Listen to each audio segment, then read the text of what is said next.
So in the midst of all this chaos, I have found myself inexorably drawn to thinking about some of the things I learned when I was studying the I Ching. It's this ancient daoist text.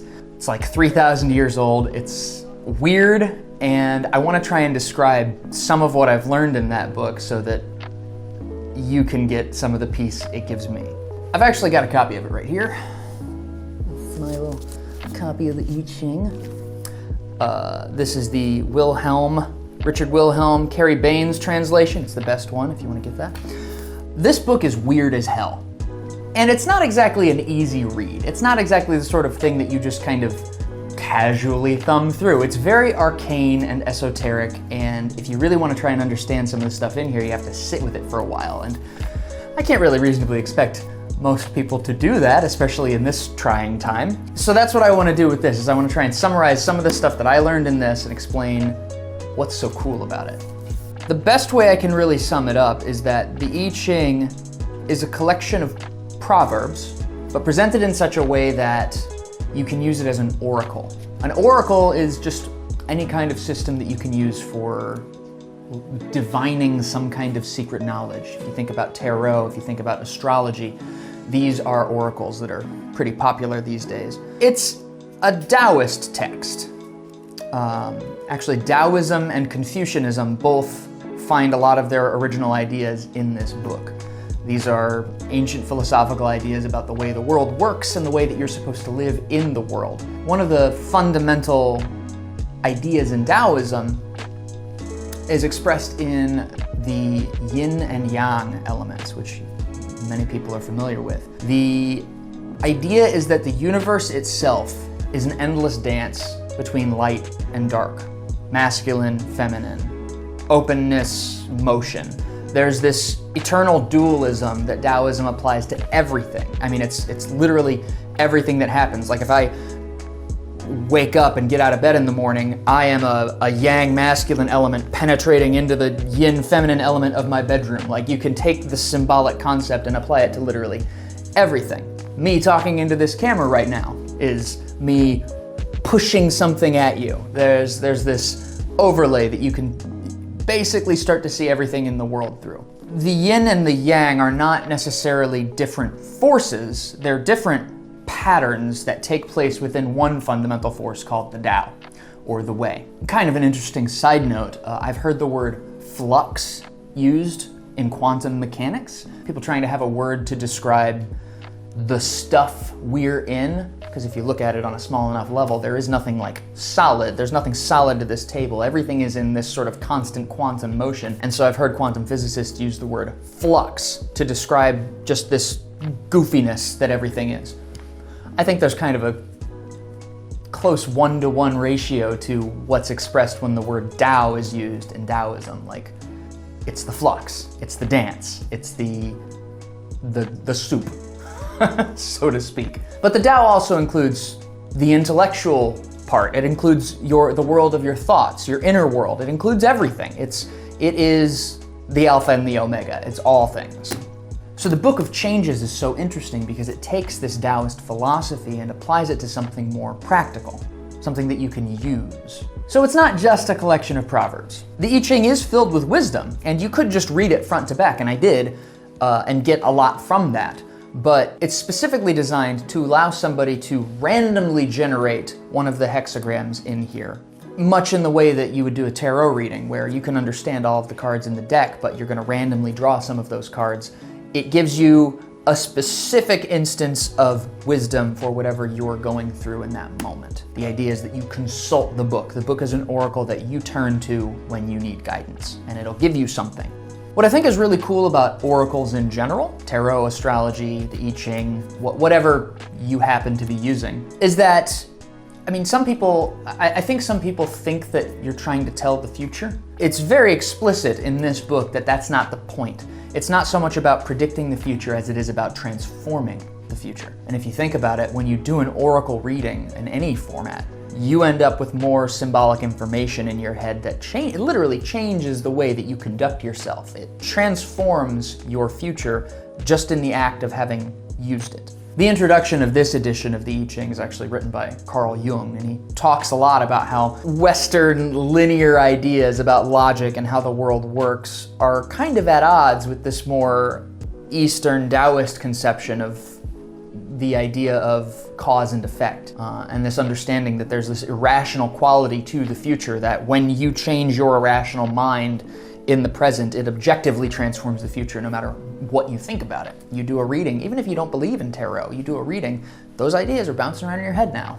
Personally, I think that's a pretty powerful argument for what magic is. I think there's a lot of emphasis in the modern world on things being practical and objective and mechanical and linear, and I think there's this whole other part of the human experience that actually needs magic. This idea of there being wonder, of things we don't know.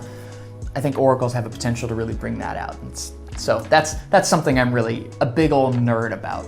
So every oracle that I've dabbled with, and I've dabbled with several, I've used them as research for some of my own projects. Every oracle that I've ever played with has always had sort of a guiding principle, like a philosophical tether, something that goes, a line that goes through the whole system, and they're trying to express something philosophically. With tarot, it's the idea that this random chance, there's a certain sacred energy to it, that the universe is going to provide you with the correct random symbols you need to navigate your life. With astrology, it's the idea that the heavenly bodies have a subtle gravitational effect on personality, and that if you study them and the people that are born at certain times, and you can divine something meaningful about people, about yourself. With the I Ching, and this one's my favorite, the philosophical idea is that the universe is a constant dance of change, the daoist dance of yin and yang, but that those changes repeat over time, and that if you're paying close attention, you can actually recognize the patterns repeating and use that study to give yourself an edge the next time those patterns come up. It's called the Book of Changes because each hexagram, each symbolic proverb entry is meant to represent a specific form of change. And theoretically, if you understand all of the different forms of change, you can master fate. There's a certain vagueness to this. I mean, any good oracle has a certain degree of vagueness, but the idea isn't so much that like the same hexagram that applies to trying to influence the world through your behavior also applies to the idea of courtship, of influencing an individual human being. The pattern is seen as the same, and the dictates of what correct behavior in that situation, what kind of behavior will result in success for you, is seen as the same. But the situations are fundamentally different. It's just the pattern is seen as similar. And so there's 64 hexagrams, and it's a taxonomy of change. It's supposed to just be all the changes that can happen. We figured them out. They're in this book. Study them. You'll be dope. It's like that. It's kind of like that. These forms of change are expressed through very specific symbolic images called hexagrams. And these are stacks of 6 lines that are either solid or broken. It's a binary system. And the solid lines express the yang masculine principle. The broken lines represent the yin feminine principle. And there's 64 possible combinations of 6. And so each line is supposed to take a different energy form through a process, through a situation. You know, certain situations develop in certain ways. And so, 3,000 or 4,000 years ago, you had a bunch of these old bored Chinese sages sitting around and just being like, so what happens when a yin line comes before a yang line, and then a yang line, and then a yin line, and then a yin line, and then a yang line? What's that one mean? And they'll just sit around and be like, oh, for these reasons. And I mean, I'm kind of taking the piss out of it, but they do explain pretty thoroughly in here the logic going into it. And like I said, I'm not gonna get into that because we've already, it's it's a lot. But it is really fascinating to understand that there is a consistency. There's a certain degree of intentionality to why these seemingly arbitrary collections of icons meant these things in this time. So the advice it dispenses is presented through the dichotomy of the superior man and the inferior man. The idea being that there's a superior way to be. There's wisdom. There's a proper way to conduct yourself, and then there is an improper way to conduct yourself. The superior way tends to produce order and justice and harmony, and the inferior way tends to produce chaos and selfishness and destruction. It is the I Ching is explicitly written for the superior man. The idea being that if you're consulting the Book of Changes, chances are good that you're kind of wise, at least wise enough to know that you don't know everything and that maybe you can learn something from this. So it's written for, it's very like, yeah, you're reading this, you're the superior man. It's kind of fun. It's definitely paternalistic, and it has a binary understanding of gender, and it talks a lot about gender roles and how people of different genders are supposed to conduct themselves in society. And that's a little weird to me, because they also seem to understand that the superior man, wisdom, isn't about being extremely masculine, but about balancing masculine and feminine energies within yourself. So there's some contradictions in here, but if you're able to look past them, there's still a lot of really nourishing wisdom to be had.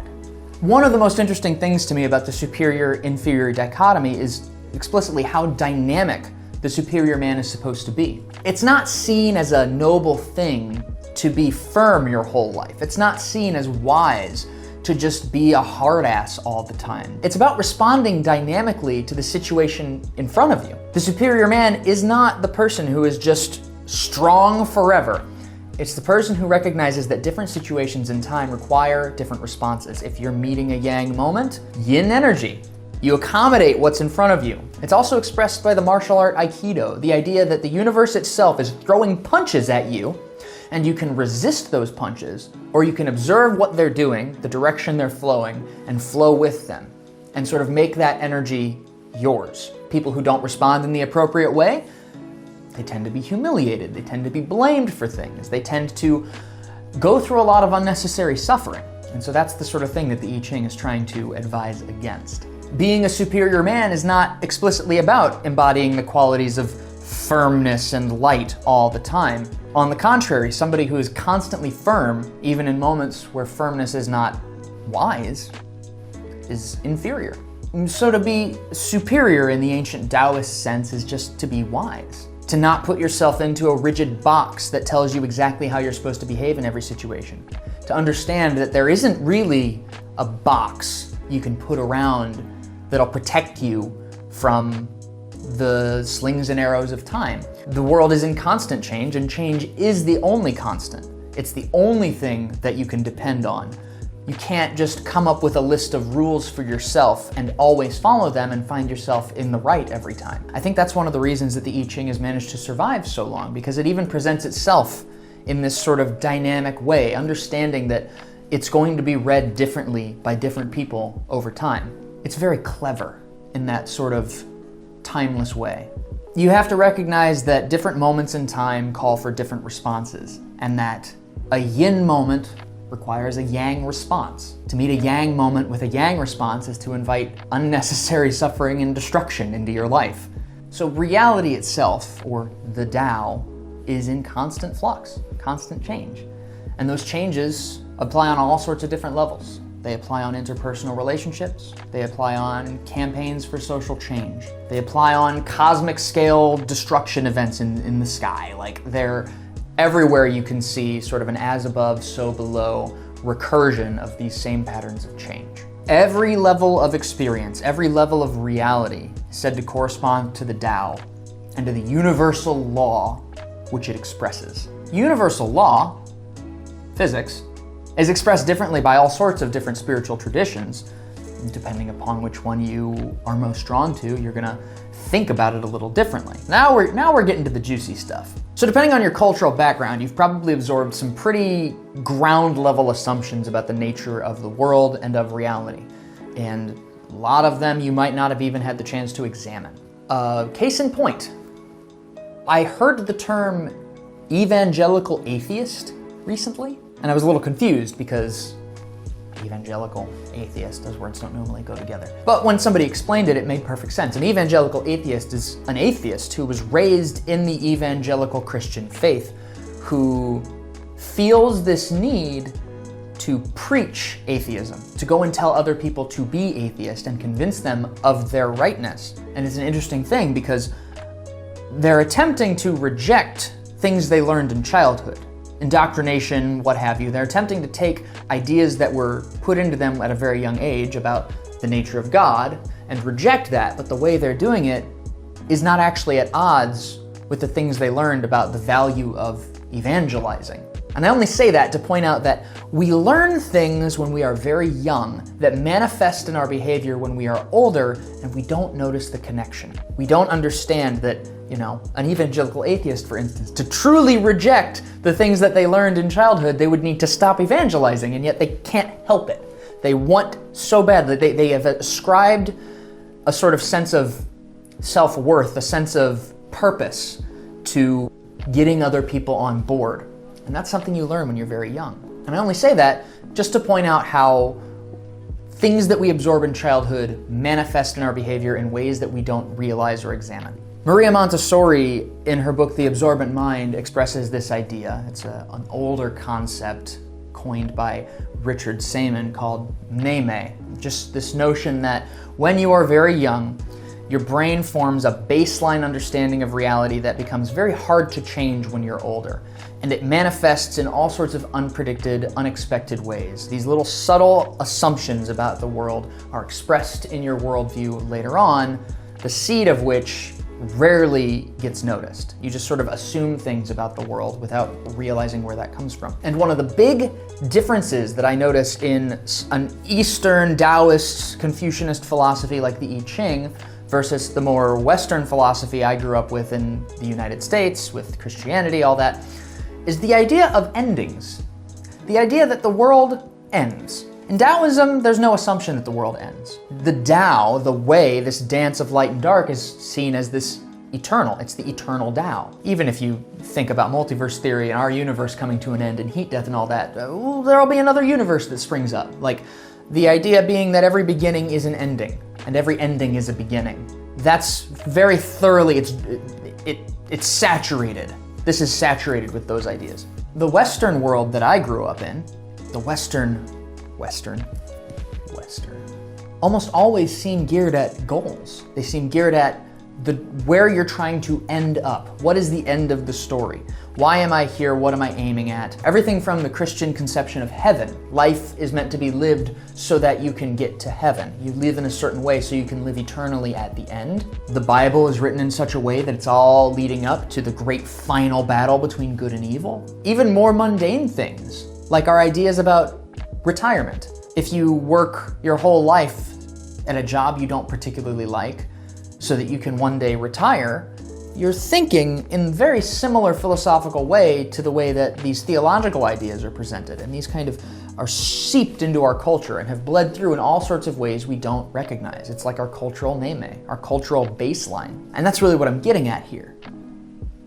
Chances are good that if you're feeling a lot of anxiety and fear right now about the way the world is, about the state of American politics and the way that we're handling the pandemic and all the different things that are changing in a frightening, chaotic way, there's this hiding little voice that's saying, the Great War is upon us. We're all gonna die.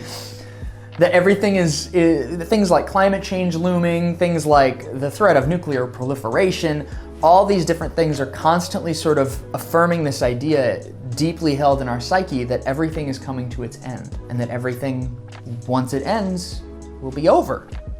All creation will end. In the Christian faith that I grew up in, most Abrahamic religions, the idea is not that the world will end, creation will be destroyed and then rebuilt. It's just that it'll be destroyed, that it's a full stop flattening. That's it. It's over. Eternal nothingness. Even if you don't spend a lot of time examining that, for that to be sort of a kernel idea, something at the core of our ideas about the world, that's a really great way to prompt fear. Fear we don't even recognize fear that it's just abstract fear that's just inundating our thoughts. And we don't recognize that key assumptions about nature are fueling it. And so we go out into the world and things happen in the news and we just lock down. We turn to escapism, we turn to drugs and sex and rock and roll. Oh no, not rock and roll. And we sort of start to build our entire lives around this assumption that everything's gonna end.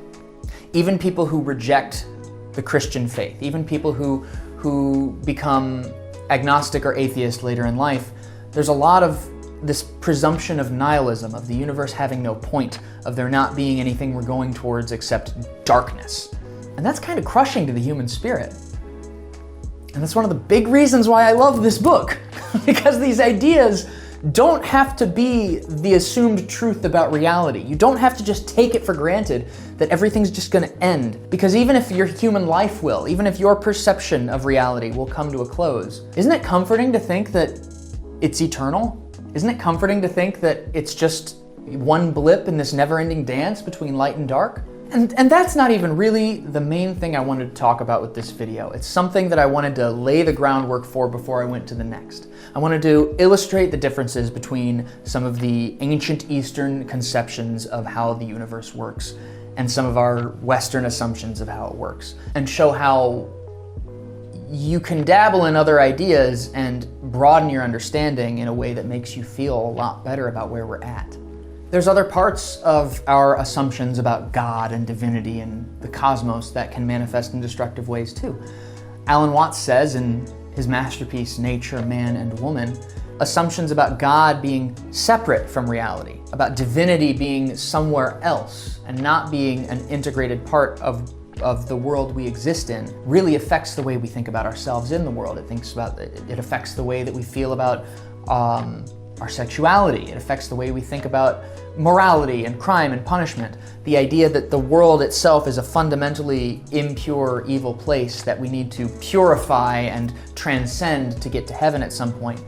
It does all kinds of screwed up shit to our psyche. It really messes with us. I think taking a moment to think about it and observe why we're like that can help us figure out more effective solutions to the problems we're facing. Like, we have so many assumptions about what God wants for us, about what God is and what God is saying. The idea that the material realm is irredeemably corrupt and that God wants us to resist carnal impulses, and there's this inherent idea that being human is wrong in a lot of these old ideas, and that has an effect. The thing is, Taoism doesn't say that.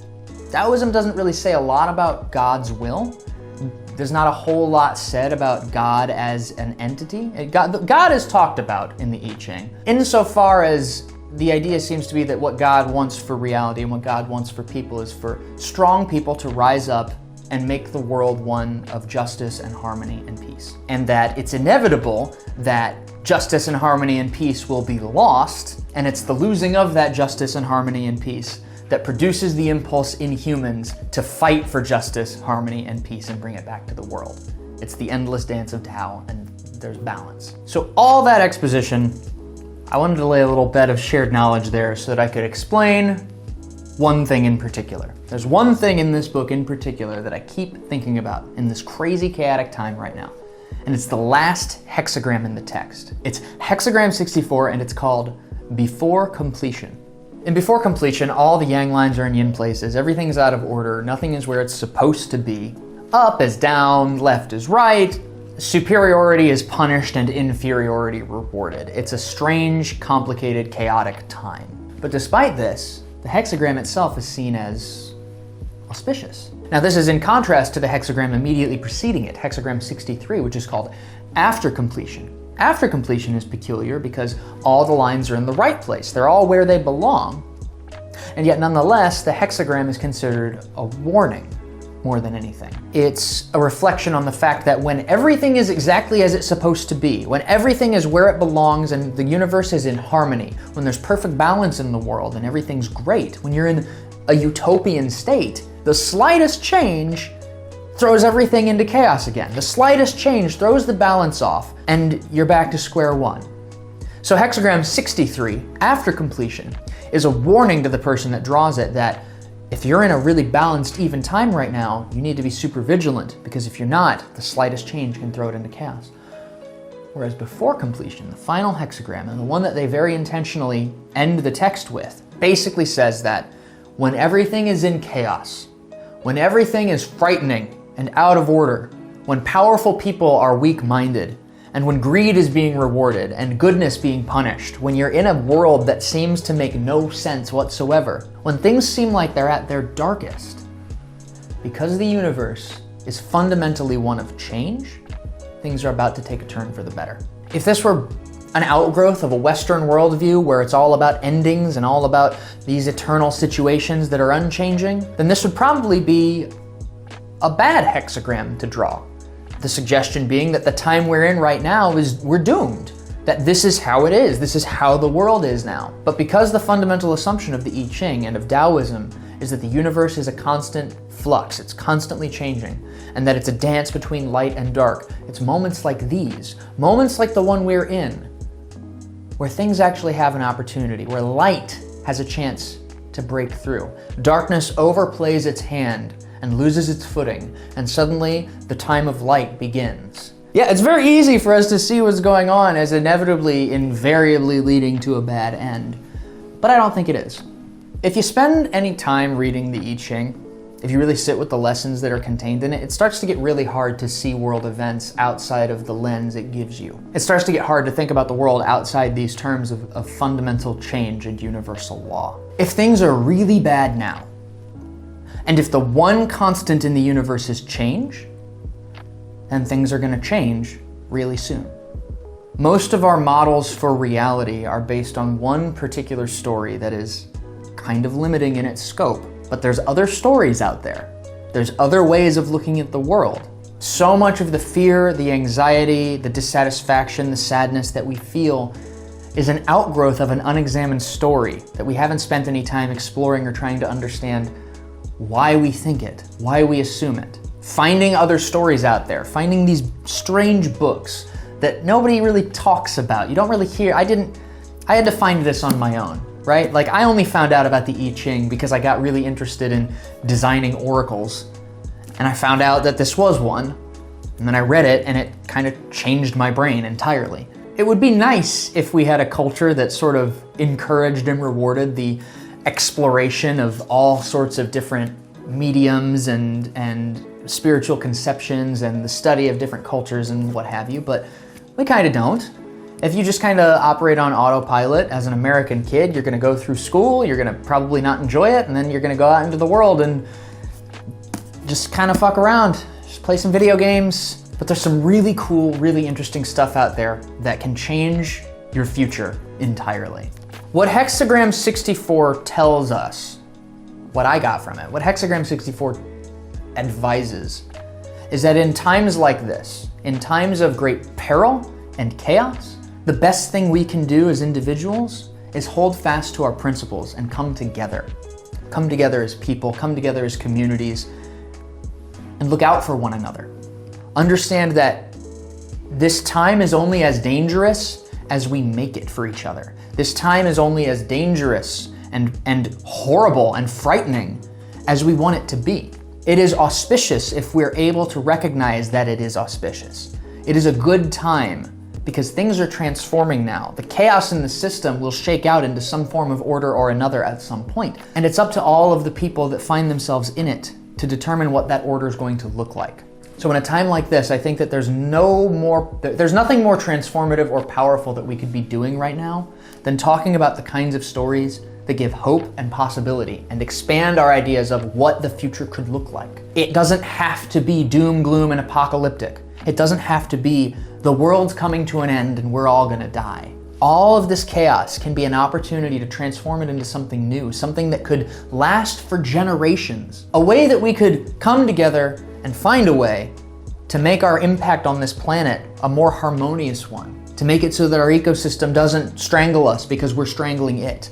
There's so many different directions this could go that aren't just, y'all strap in, there's no other way to do it than the way we've been doing it. Guess we're all gonna die. Like, that doesn't have to be, that's stupid. Why would you do that? Why would you do that? That's dumb. That's a dumb thing to be. That's a dumb way to be. Let's just call it what it is.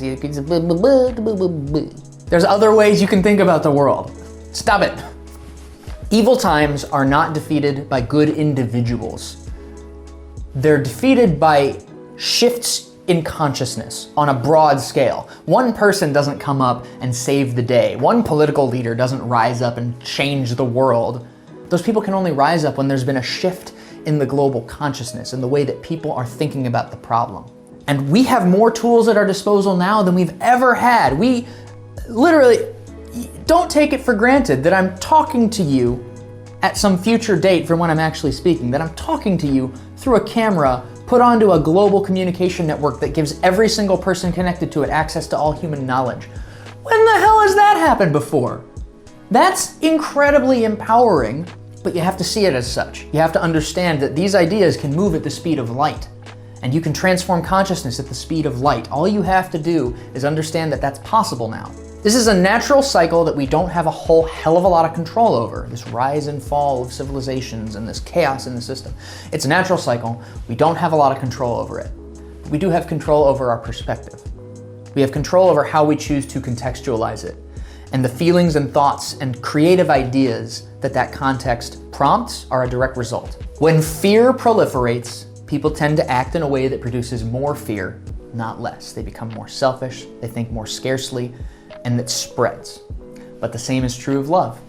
The same is true of compassion. In moments like these, if we let our fear completely dominate us and prevent us from seeing the possibilities outside of the paradigm we've been presented, there's a natural result to that. But I challenge that.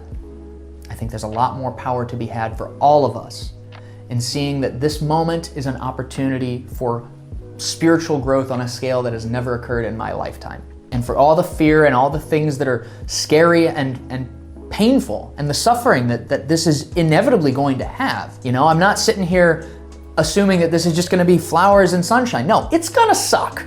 It's gonna suck, and it's gonna suck bad. But if it didn't suck, it wouldn't transform us. And so that's what's giving me peace right now. The understanding that whatever happens, no matter what comes my way, no matter what, if I lose loved ones, if I get sick and die, if the system collapses, if supply lines get disrupted, whatever happens, it's gonna transform the world. And that's a beautiful thing. We can realize that this moment is just one more moment in the great endless dance between yin and yang, light and dark, and that this too shall pass. Thanks for watching, guys. I hope that this was meaningful to you. I hope that this provided you with the sense of peace I'm trying to put out there. If you have anything to say, if you have anything that you want me to think about, or anything that this made you think about that you want to share, leave a comment. I would love to hear from you. I'm hoping to do a lot more videos like this, talking about all these weird books that I read and all these strange concepts that I think are more relevant than they've ever been. Please like the video, share it with your friends, anybody that you want to feel this way to. Subscribe, you know, give us that old subscribe-io, click that bell. You can follow Anthromancer and more Anthromancer content on Facebook, Instagram, and YouTube. And you can also follow me, Daniel James Drake, on Instagram, Twitter. If you're into this kind of esoteric nonsense and you want to see me make more of it, I would be absolutely honored if you would become one of our patrons. There's a Patreon link down below. Thanks for watching, guys. Till next time.